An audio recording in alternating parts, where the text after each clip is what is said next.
Okay. What would you say are the pros of a SchoolAge program?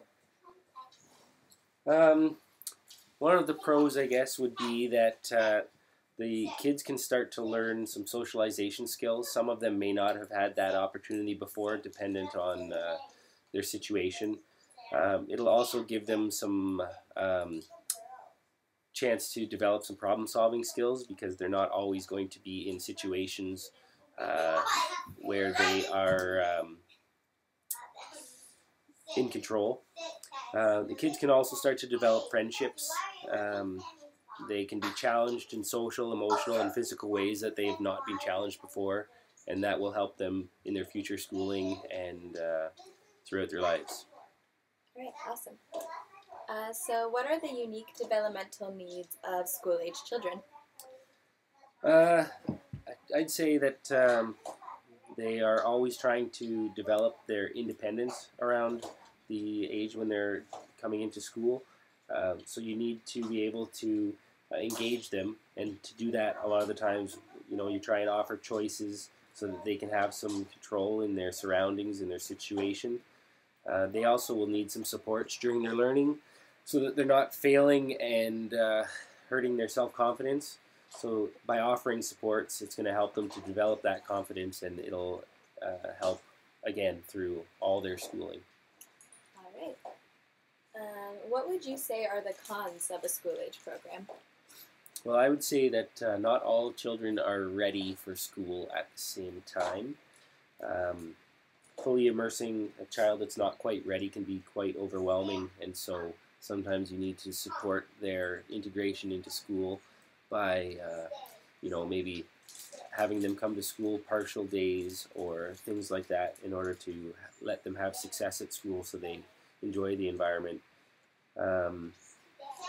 That's one of the major cons, is just you can't necessarily put an age on when they're going to be ready. So I'm just going to go with that at the moment. All right. What are the steps required to plan, implement, and evaluate the curriculum? Generally speaking, you would have to look at Ontario curriculum expectations and the overall expectations in order to figure out what you're supposed to be doing, depending on what grade you're teaching at the time.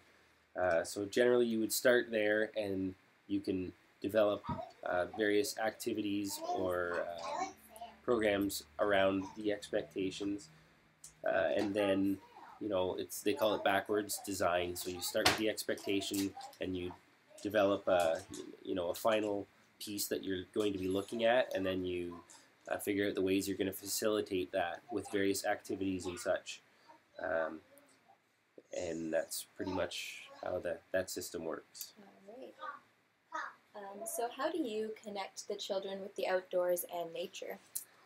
Well, in order to connect, you have to have the children there. So you either need to bring the outdoors to the kids by bringing things from outside in. Examples would be, maybe going out on walks and finding things and bringing those things into the classroom so that the children can explore them and you can talk about them. Or you need to bring the classroom outside, dependent on weather and such, into nature. You might contact parents and tell them that you're going outside for certain activities and they need to dress for weather, because then you can explore outside in the rain or in the winter. Maybe, let them know they're going to be outside for an extended period, so they have extra clothes at school to come inside and change into if they get wet, etc. But it's important to have them grounded in nature, so you need to do that in one way or one shape or form. All right, awesome. So what's the value of child-centered, play-based approach?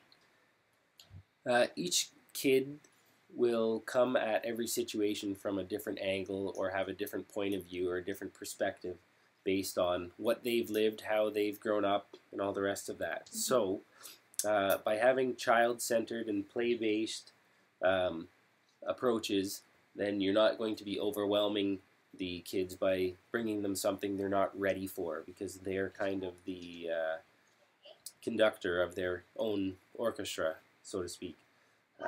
So it's a very valuable approach, and it's good that we're moving that direction at the moment in Ontario. Yeah, that's awesome. So what's the value of child-centered inquiry approach? This is interesting because by having the students kind of drive the learning mechanism, they're much more engaged in the process. So you can have, the kids develop questions. You can kind of guide from the side or bring in some interesting objects and things to have the kids talking about, and that is going to, move things in a direction you might want it to move. But if the students are the ones developing the questions and coming up with ideas and stuff, then you can have good discussions with them and delve into the things that interests them. And that's always going to engage them and their families as well, because they'll bring home the information, and you can sometimes document and have each student's what they've said and what they've shown, and that stuff you can share with their families, and that's always really well liked as well. Awesome. So how do you teach partnerships between the educators and the children's families? We usually try and invite families or community partners into the classroom as much as possible. You can do things like have a show and tell with family members or pets, where the child will bring in, one of their siblings or a parent or a grandparent, and they talk about their pet or their family member, and that brings kind of the outside world into the classroom a little bit. You can also utilize skills of parents, because there's so many differing things. So they can come in, maybe one parent is a woodworker, so they bring in some crafts and stuff, and make those connections, which that'll bring some resources into the school, and also engage the kids, because it's not always you in the classroom doing all the talking, but brings other people's in as well. Keeping a connection with parents via notes, emails, or online apps like Seesaw is also a really good way to make sure you have a good partnership with families.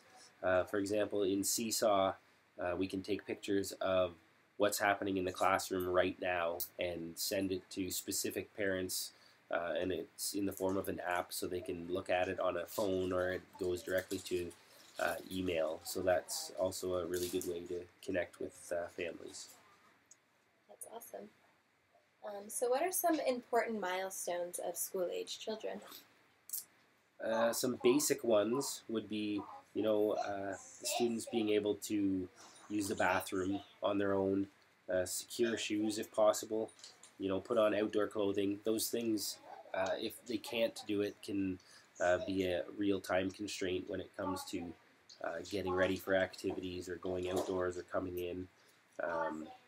Also, they can be things that might lower the student's self-confidence if the other students already can do those items, but someone's having some trouble.